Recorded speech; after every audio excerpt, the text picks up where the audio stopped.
Hey guys, welcome back. This is your host Phil from underKG.com, and this is the Samsung Galaxy S9, the flagship of the year, and not exactly that much different from the Galaxy S8 in the first glance. If you are wondering about the differences from the older generation, here is a little video that I made listing all the differences. So here's the packaging, and even the packaging looks very much the same, and the way it opens is pretty much the same as the older generation.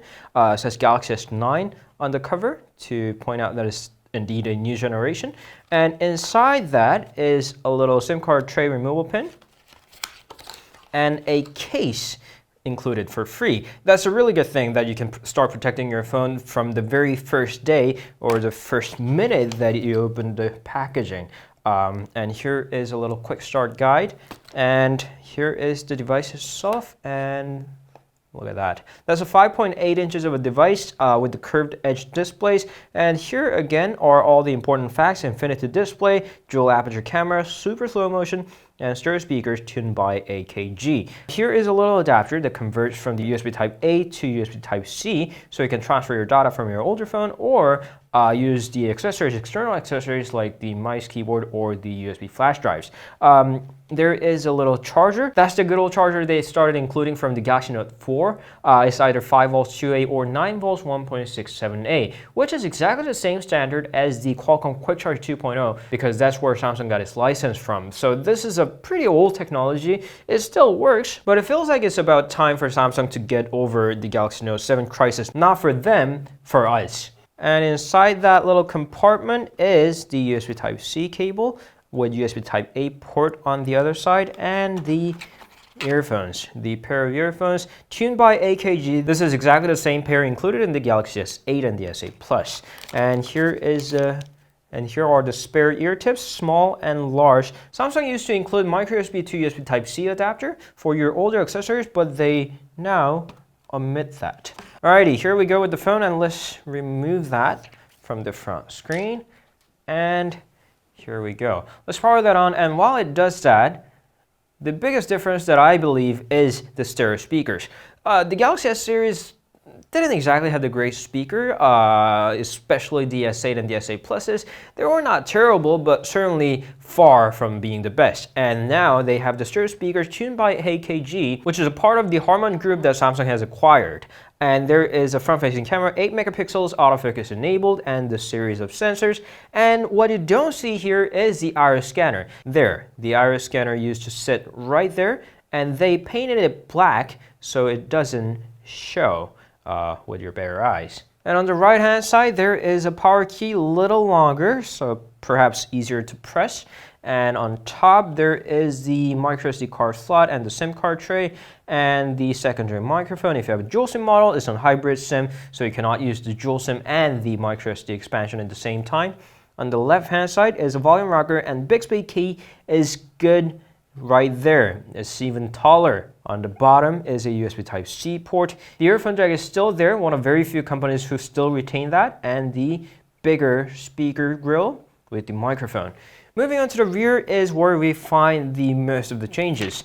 It still has 12 megapixels of the camera, it's same resolution, but now it's got dual aperture. You can choose between f1.5 and f2.4. It's camera 101, but explaining in a very simple manner, f1.5, you're gonna get a brighter photo, but less details on the background. f2.4, the other way around, you're gonna get lower lights, so darker photos usually, but more detail, more pan focus on the background. Under that is a fingerprint reader, which still is horizontally placed. I don't really get this position. It's certainly better than the right-hand side placement, but they could have put it vertically, especially that they got a gesture where you slide to pull down the notification bar. This is one of the things that I don't get Samsung with. There's an LED flash and the heart rate monitor that can also sense the blood pressure of yours, which I believe is first of its kind. The Samsung logo right there, it comes in 4 different colors: coral, titanium gray, lilac purple, and the midnight black. And now the phone has booted up. Let's go ahead, set up the language.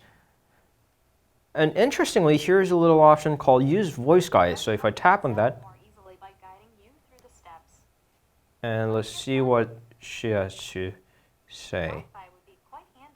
Nope. Next, let's look at once you read and agree to these, we can really get going. Okay, I'm actually getting the feeling that this is going to be annoying. Now to set up Google. I'll wait. this part she doesn't read out. Okay, I'm getting a feeling that this is a bit like Cortana setup for the Windows 10. Not a big fan. Protect your phone. There is an option called Intelligence Scan. So it's got iris scanner and the front-facing camera face recognition as well. In darker environments where front-facing camera simply doesn't work, it's going to use the iris scanner. In the brighter daylight, direct sunlight condition where iris scanner with infrared doesn't work that well, it's going to use the face recognition of the camera. It's going to switch automatically. So that's what Intelligence Scan is. We're going to skip that. And there's a few options there. Okay, I'm going to turn that off. Don't restore. If you want to copy data from your older phone, you can do that.